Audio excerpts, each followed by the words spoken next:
Professor Saurabh Malviya, शिक्षा का व्यवस्था का कल्याण होना चाहिए, इसमें कतई कोई दो राय नहीं हो सकती।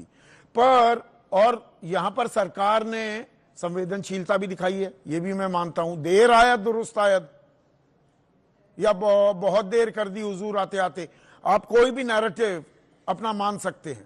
पर इस्तीफा हुआ धर्मेंद्र प्रधान का, अब सिस्टम को दुरुस्त करना है तो कुछ अनकंफर्टेबल जो सवाल हैं, जो हमारे आपके बच्चों पर जो ये बेंत जिसमें नुकीले कीले थी, या पैलेट गन फायर किया गया, या डंडों का जैसी बर्बरता से इस्तेमाल हुआ और कहां कहां घुसेड़े गए, वो आदेश किसने दिए, वो इजाजत किसने दी, सादी वर्दी में पुलिस वाले कैसे घुसे हुए थे, ये जिम्मेदारी भी तो तय होनी होगी ना। इसका जवाब भी तो मिलना चाहिए कि नहीं मिलना चाहिए। देखिए संदीप जी, देश के सामने सबसे बड़ी जो चुनौती थी, सबसे बड़ा एक जो संकट था, वो युवाओं के भविष्य, युवाओं के प्रति संवेदनशीलता, उसकी जवाबदेही लेते हुए सरकार ने सबसे बड़ा फैसला किया। लेकिन दुर्भाग्य इस देश का कि इस लोकतंत्र में विपक्ष अपनी सस्ती लोकप्रियता और तुच्छ स्वार्थ के चक्कर में युवाओं के कंधों पर जिस तरह से राजनीति कर रहा है और लोकतंत्र में आग लगाने का काम कर रहा है, इनको शर्म नहीं आ रही है। निश्चित तौर पर जो युवाओं के साथ हुआ है, किसी भी प्रकार का उनके साथ बर्बरता हुई है, उसकी भी जवाबदेही है। तो वो जवाबदेही कौन देगा? अभी यही तो सवाल मैंने पूछा था। बाकी फिर मैं याद दिलाने लगूंगा, कल सुबह सरसंघ चालक मोहन भागवत ने क्या कहा, ऐसी निर्मम पिटाई की इजाजत नहीं दी जा सकती। ये इजाजत किसने दी? इस सवाल का जवाब मिलेगा संदीप जी, इसका जवाब भी मिलेगा और इसकी परतें खुलेंगी।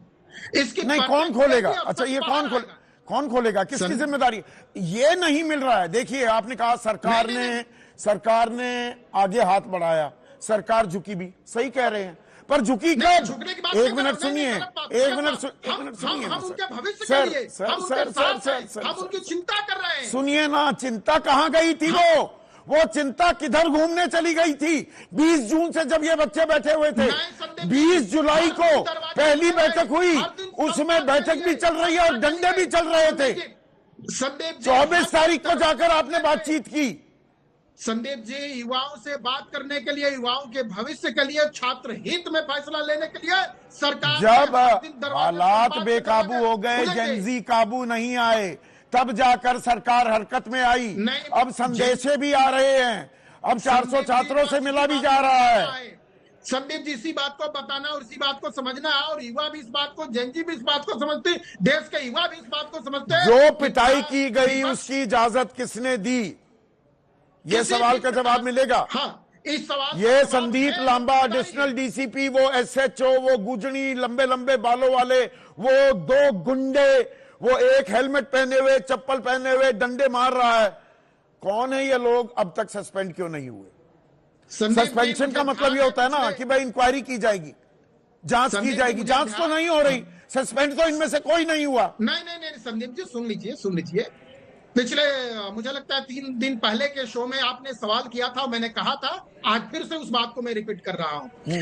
इस पूरे आंदोलन में, इस पूरी तरह से युवाओं के बीच में आखिर कौन ऐसी बात आ गई, कौन ऐसे लोग आ गए, विपक्ष के घुसपैठी किस तरह से आके युवाओं को दिग्भ्रमित करने का प्रयास किए, या कहां से क्या गड़बड़ी हुई? अच्छा, युवाओं को विपक्ष दिग्भ्रमित कर रहा था। अच्छा, एक तस्वीर अभी वो दिखाई आपको, ये गाजियाबाद वाली तस्वीर दिखाना इस गुंडे की।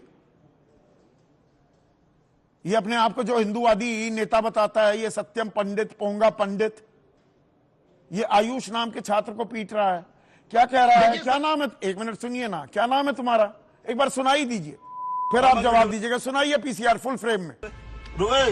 माफी मांग, आज के बाद दिखेगा आज के बाद है?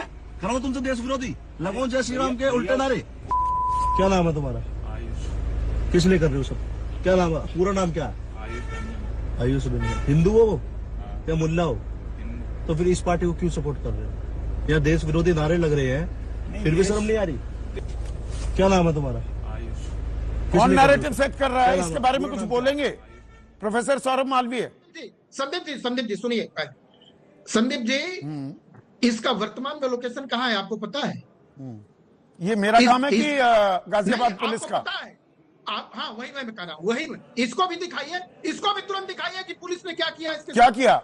दिखाइए, बताइए ना, क्या किया। बताइए क्या किया, हाँ वही मैं बता रहा हूँ, ये जानकारी आपके पास नहीं है, बताइए ना।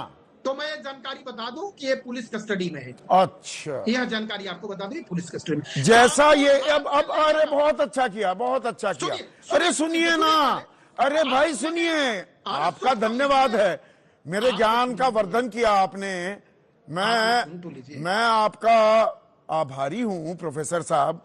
अगस्त 2024 में बांग्लादेशियों के नाम पर भड़काऊ बयान दिया, पुलिस ने जेल में भेज दिया, ऐसे ही हिरासत में, अगले दिन जमानत मिल गई। फरवरी 2026 में सुनिए, अब सुनिए सुनिए सुनिए, अब ये थोड़ा सा ये रॉन्ग नंबर डायल हो गया ना, आपको लगा कि संदीप को तो जानकारी नहीं। फरवरी 2026 में मीट दुकानों पर जाकर मारपीट की, पुलिस ने क्या कार्रवाई की? वही हिरासत में लिया, छोड़ दिया। इनके हौसले इतने बुलंद कैसे होते हैं? कौन है ये? किसी को क्यों ये वरिष्ठ बीजेपी के नेताओं के साथ तस्वीरें खिंचवाते दिखते हैं? संदीप जी, कानून हाथ में लेने का अधिकार कितने दिन जेल में रहेगा? अच्छा आज ही सरकार नहीं है, एक कांग्रेस की पुलिस ये 2-4 महीने जेल में जाएगा कि नहीं जाएगा? इसको 2-4 महीने जेल की हवा, सरकारी रोटियां खिलानी चाहिए, इसका हिंदुत्व का भूत उतारना चाहिए कि नहीं? ये कांग्रेस की पुलिस नहीं है, 3-4 महीने रहेगा। नहीं है। अब ये मत करना, परसों फिर मैं आपको बताऊं कि ये तो बाहर आ गया। ताजा लोकेशन आपसे पूछूंगा तो तैयार रहना उसके लिए प्रोफेसर साहब। संदीप जी, फिर से मैं बोल रहा हूं, एक कांग्रेस की पुलिस नहीं है, एक सपा का राज नहीं है, एक कानून का राज है, न्याय कानून का राज है मनोज।